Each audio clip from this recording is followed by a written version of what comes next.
Bienvenidos al curso de responsabilidad civil extracontractual. Hoy hablaremos de la responsabilidad civil extracontractual como fuente de las obligaciones y de los elementos esenciales de la misma. Para remitirnos a los inicios de la responsabilidad civil extracontractual, se hace imperioso recurrir como fuente primaria al Código Civil actual en Colombia, Código Civil de Bello.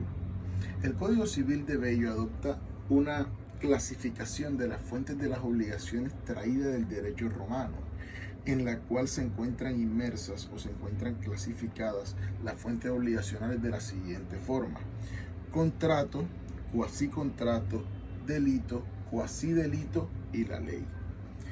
Teniendo en cuenta que el devenir histórico hizo necesaria una actualización de las fuentes obligacionales en Colombia, la doctrina y la jurisprudencia se vieron en la tarea de desarrollar unánimemente diversas clasificaciones de las fuentes de las obligaciones modernas.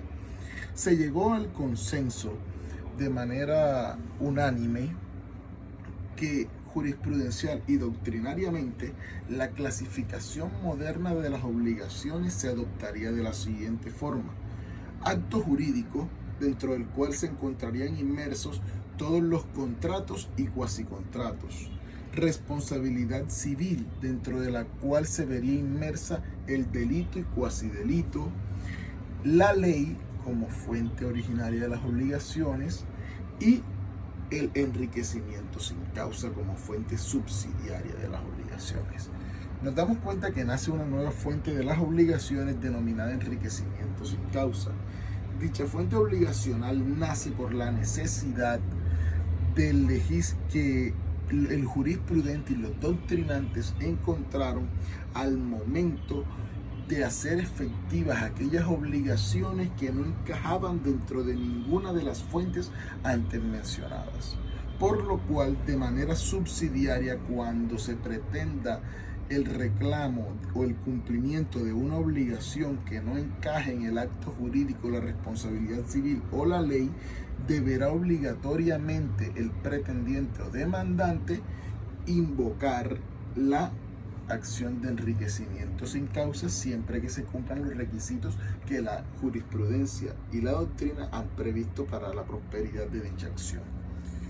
Entonces encontramos que la responsabilidad civil genérica enmarca dentro de ella una subclasificación denominada responsabilidad civil precontractual para aquellas obligaciones originadas de la buena fe en la celebración de los contratos o antes de dicha celebración, en los cuales se dan unas cargas de buena fe y de lealtad contractual.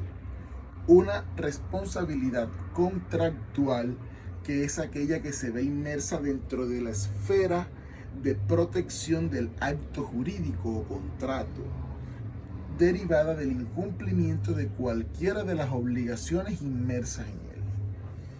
Una responsabilidad civil postcontractual, que son para aquellas obligaciones que permanecen en el tiempo o se agotan en el tiempo aún posterior a la celebración del contrato.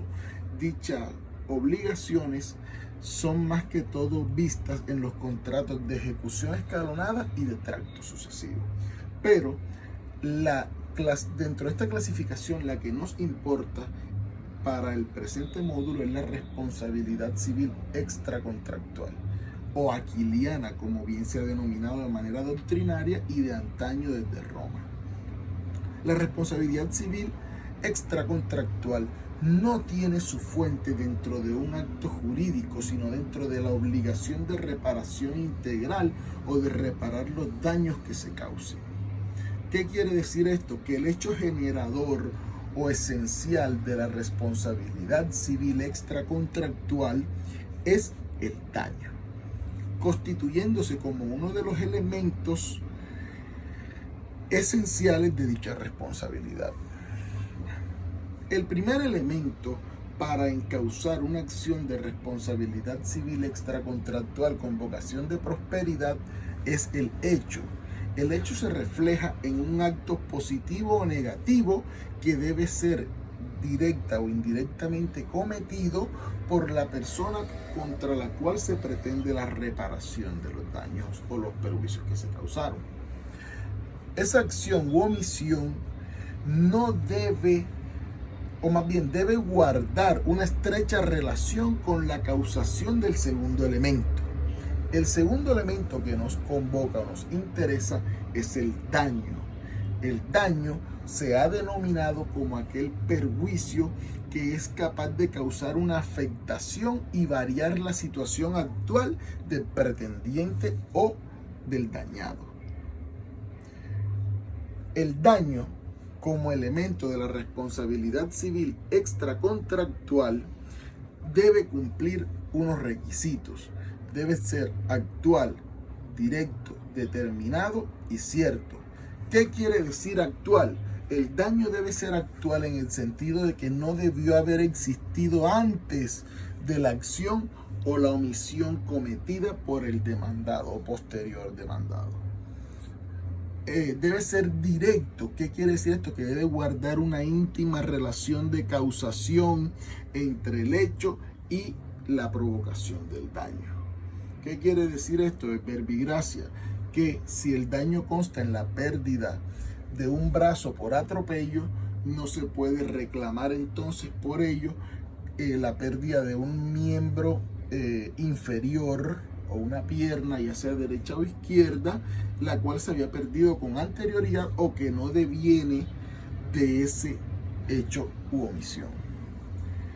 Debe ser determinado. ¿Qué quiere decir? Que el perjuicio o el daño debe clasificarse dentro de todas las tipologías de daños existentes en el ordenamiento jurídico colombiano.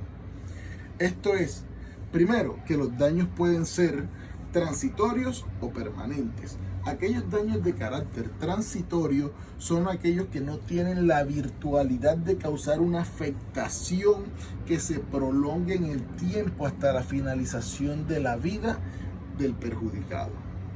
Mientras que los daños permanentes son aquellos que causan una afectación o menoscabo a las condiciones esenciales de vida o de igualdad que venía teniendo el demandante antes de la causación del hecho dañoso o la ocurrencia del hecho dañoso.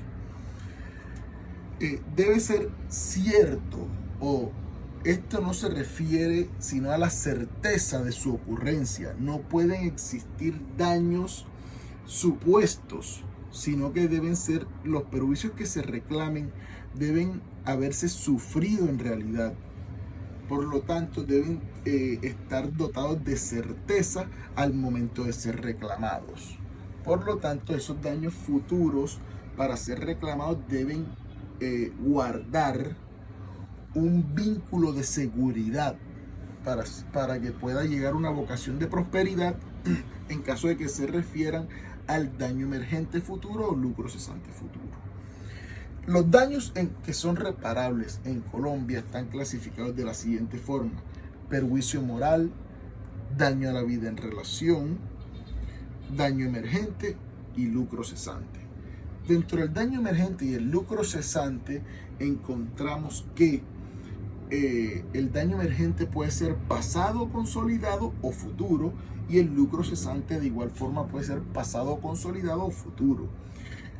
Tanto el daño emergente o lucro cesante son pasados o consolidados cuando al momento de la reclamación de la indemnización de dicho perjuicio ya se han conjurado los presupuestos necesarios para que se cause. Esto es, dentro del daño emergente, el desprendimiento patrimonial que sufre el accionante, y dentro del lucro cesante, la pérdida o capital o desmejora en sus ingresos que ha sufrido el reclamante o demandante. Es futuro cuando se puede proyectar la pérdida de dicho ingreso o el desprendimiento futuro que deberá realizar el accionante. Verbigracia. Daño emergente futuro se puede ver claramente en aquellos pacientes que debido a un accidente de tránsito sufren la pérdida de un miembro inferior o dicho miembro queda en tan mal estado que requiere unas terapias futuras, las cuales deberán ser costeadas por el causante del daño. Y el lucro cesante futuro es aquel capital que se proyecta que a futuro no podrá percibir el accionante derivado de la causación del daño. Además, debe existir un nexo de causalidad entre el hecho y el daño. Dicho nexo de causalidad debe ser estrecho, debe guardar una íntima relación, para lo cual existen unas teorías que la doctrina ha desarrollado de una manera amplia, entre las cuales se encuentran la teoría de la equivalencia de condiciones o conditio sine qua non, la teoría de la causalidad adecuada, la teoría de la causalidad eficiente. No obstante, todas esas teorías guardan una relación íntima para endilgar la responsabilidad civil. ¿Esto qué quiere decir? Que debe recurrirse a cualquiera de las teorías antes mencionadas para poder demostrar que existió un nexo de causalidad entre el hecho cometido y la ocurrencia o acaecimiento del daño.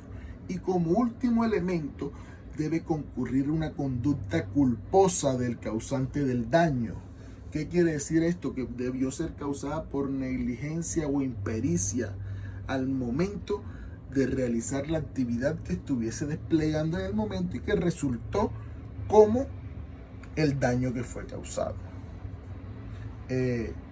Lo anterior son los 4 elementos de la responsabilidad subjetiva en Colombia para endilgar responsabilidad civil extracontractual.